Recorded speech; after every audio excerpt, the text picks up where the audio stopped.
So in my last video, I showed a cluster that I had built with 6 Orange Pi 1s installed and a power supply to power them all. In this video, I'm going to use a few of those Orange Pi 1s to offload some processing of a GNS3 lab environment, so that way some of the routers are running on the Orange Pis instead of on the main computer. Now this isn't very efficient because the Orange Pi is a little slower. The Dynamips implementation for ARM processors doesn't seem to support just-in-time compilation or translation, so it runs a little slower, and it's also limited in memory. The Orange Pi 1 only has 512 megs of RAM, so you can't really run a whole lot on there. I've already got 3 of these nodes configured and running GNS3. So first I'm going to talk a little bit about how to get GNS3 running as a server on the Orange Pi 1s. The first thing you need to install several packages, which I've outlined here. There's actually a lot more packages that will be installed, but it seems if you install these base packages, then the remaining packages will automatically be pulled in as needed. Since we need Python 3, and I'm going to use pip to pull the latest GNS3 from Python package index, we just installed this. Now for some reason, even when I installed Orange Pi, I mean the GNS server on the Orange Pi, it didn't install a correct version of markup safe as well. So I go ahead and install a markup safe from the repository, and then I also have to install the Python development files, and for Dynamips and ubridge we need these as well. We only need the Python 3 development files because when I installed GNS3 with pip, it looks like there's some things that are downloaded that have to be compiled, otherwise it won't run. Now the sources that I used are here. Dynamips is the emulator that emulates several different iOS images and some router hardware. I'm not exactly sure what ubridge is. I think it creates it makes it where the iOS images can connect to the cloud, so it might not really be needed. I think the new versions of GNS3 use ubridge in order to connect to physical hardware, such as bridging to a tap interface or to a real network interface. I'm not sure if it's used for capture or not. And even though I'm using pip to pull the GNS3 install from Python package index, I also want the init script so it'll run as a system service. So I have the source code for GNS3 server downloaded to get the init script. Now compiling ubridge is pretty simple. It's just a make file, so you just change to the directory that it's installed, make, and do a make install. On Linux it'll install it and it'll set capabilities instead of making it chowned as the root and run with the set user ID privileges. That way I guess it's more secure to just use the capabilities instead of set user ID. For Dynamips you have to install cmake, so I need to put this up here as well. You'll have to create the make file from it and then make install. It'll install a couple of executables, Dynamips, some NVRAM export tool, and a couple of other things. Now once all that's installed, installing the GNS3 server is pretty simple. You just execute pip3 install GNS3 server. It'll download several different dependencies and compile a few things and install it. If there's any errors, you can look and see, but I don't think I had any errors when I did this. Now, at this point, you'll probably want to make sure you can run hypervisor. When I first tried to start the service, it wouldn't run. I mean, the service would run, but then when I tried to create a router in the Orange Pi node, it wouldn't work, and it was because it was having a problem starting the hypervisor. I was missing a library or something. So just run the GNS3 hypervisor, Dynamips, and make sure it runs without complaining about any missing shared libraries. You can copy the systemd service from the GNS3 source to your systemd directory and enable it. But the systemd service uses the user account in GNS3. So if you add that user and then you start GNS3, it should start just fine. Now over here, we'll see that I have several nodes already created. And I've successfully connected to each one of these. And let me see, I should actually have the nodes somewhere there. So I'm going to go into each one of these nodes here.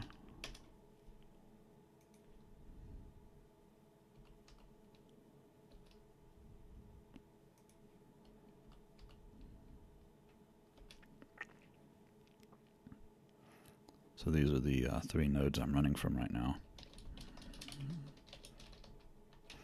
And we'll see that GNS3 server is running as a system user right now. I mean as a system service and as a user account GNS3 on each one of these.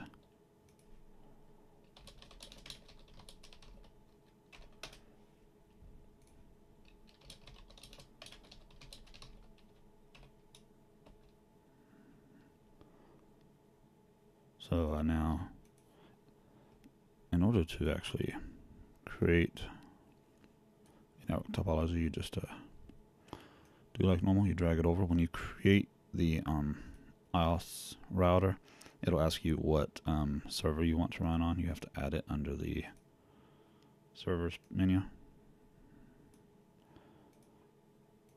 But you just enable the individual servers here. I've tried load balance before and it always complains about unable to connect to the computer or something, so I don't really think this works. I delete it and it keeps showing back up. So when you add the IOS image, you specify which one you want it to run on.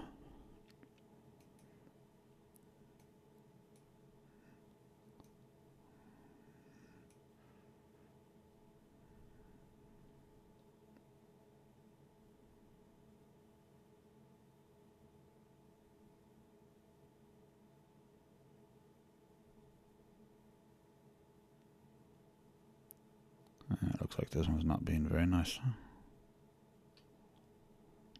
Now, I think the nice thing about this GNS3 environment is if it's missing an image, it'll automatically upload that image to the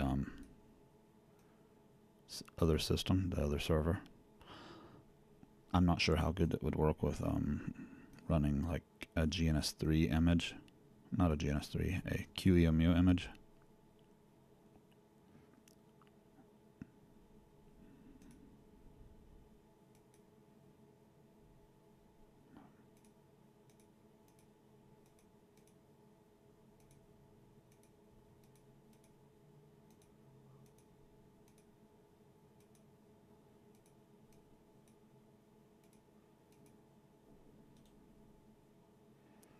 So now we're gonna just start all the individual nodes here.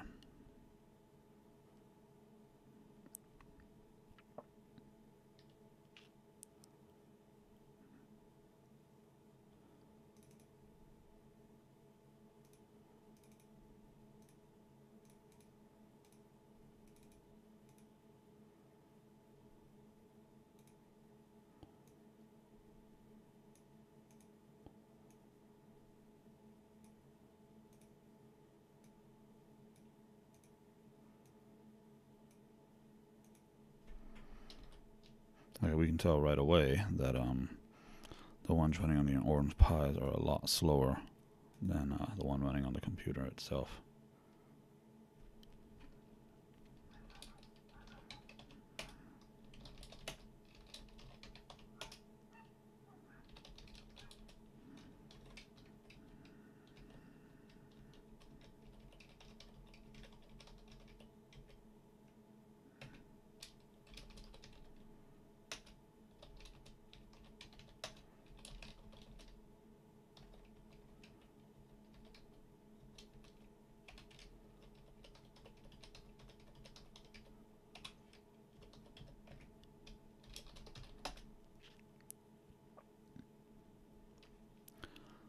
So we're going to have to wait a couple of minutes, it looks like, for the other 3 routers to finish loading.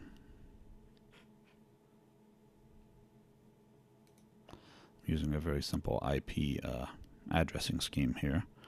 The third octet is a combination of the smaller and bigger router numbers. So this would be 12, this will be 14, this will be 23, and this will be 34.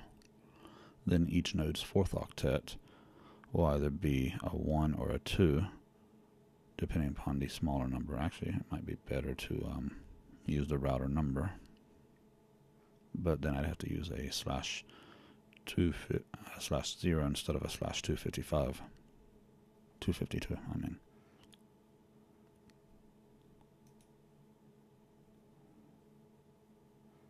Because if I use a .252, it only has 4 usable IPs, 2 of which can actually be used by the devices, and then you got the broadcast and your network address. You could also use a 254, which is a /31 instead of a /30.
It looks like we are up, so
I think I assigned the wrong IP address over here.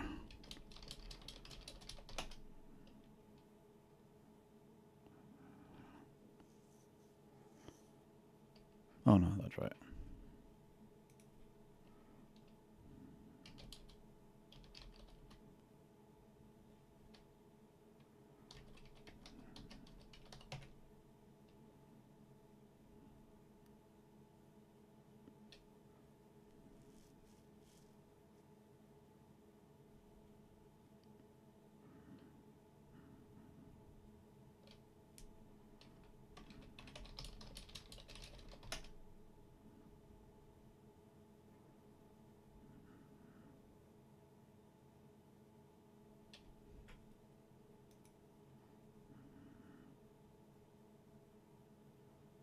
Oh yeah, I assigned it wrong on this side.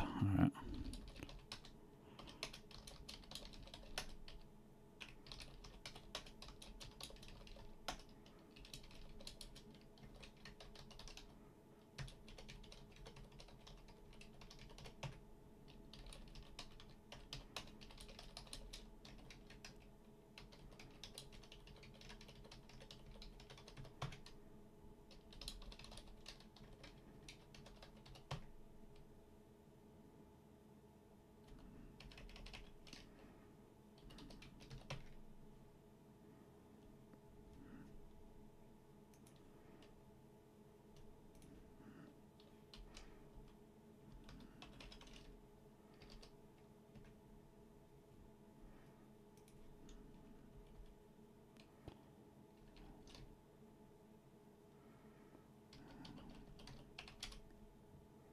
So it looks like we're able to ping all the way around.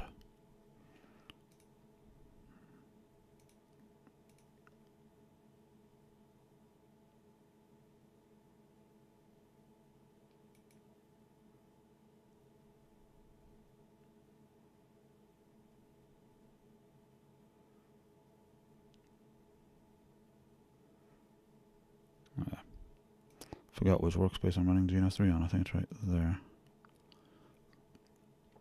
Okay, so right now I've got all 4 routers running. This is running on the computer. This is running on one of the Orange Pis. This is running on a different Orange Pi, and this is running on a different Orange Pi. Unfortunately, it doesn't really tell you in the information which server it's really running on, other than the that UID there.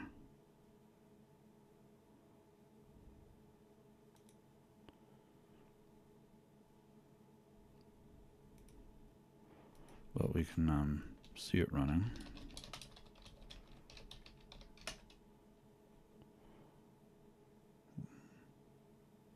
Right there.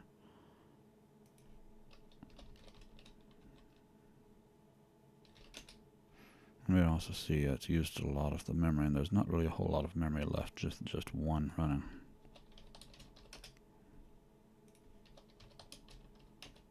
So a lot of that memory usage is cached memory, so we might be able to run maybe 1, maybe 2 more. Not really sure.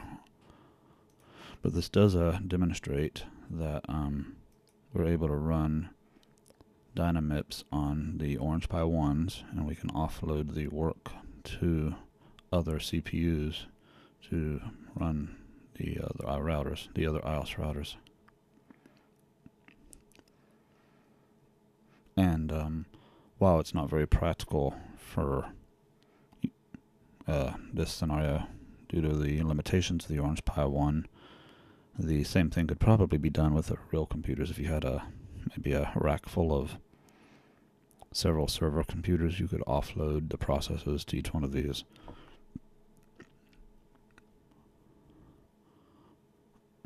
In the same way, you'd still have to have Dynamips installed and install GNS3. You might not have to compile it yourself if your distribution has it. So what I want to see is if we can capture a packet.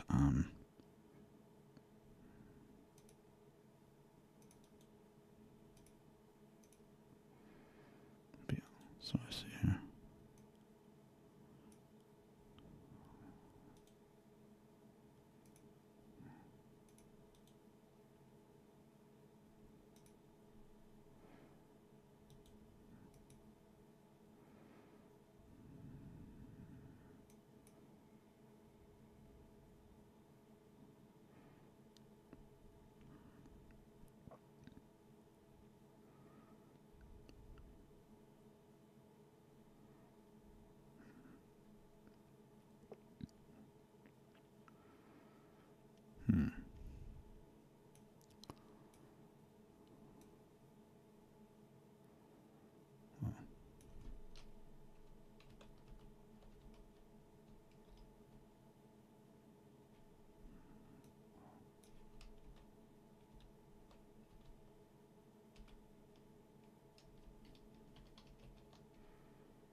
Oh, wonderful software that doesn't like to be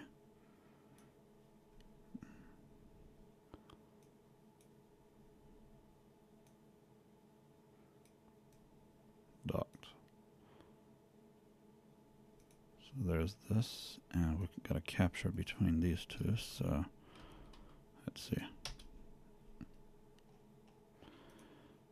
So apparently it does work. It is able to capture the traffic going between the two.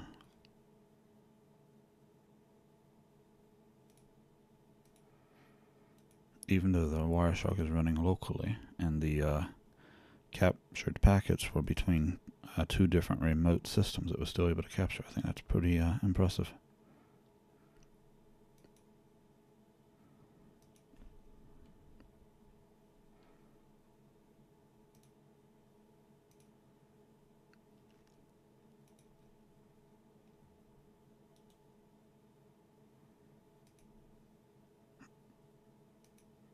Shoot, no undo function. I didn't want to delete the link, I wanted to delete the capture.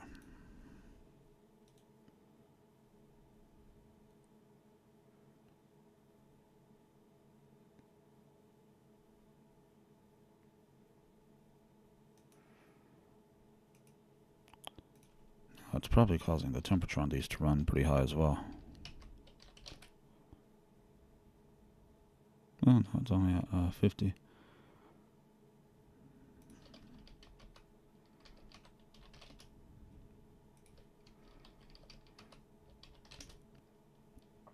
Now, the not Raspberry Pis, I should have spent more money on one of those.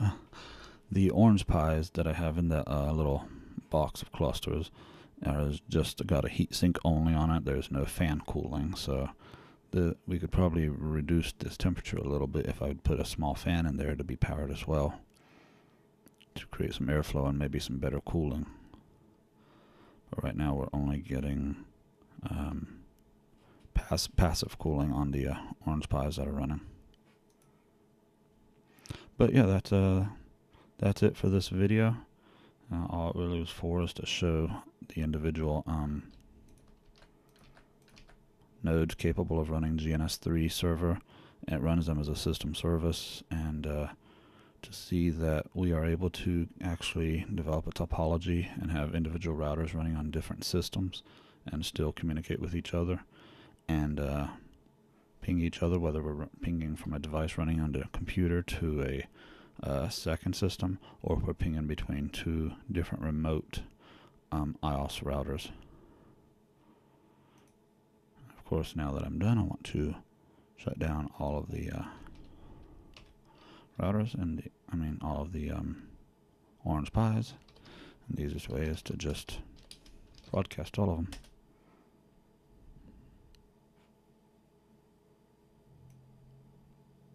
Thanks for watching.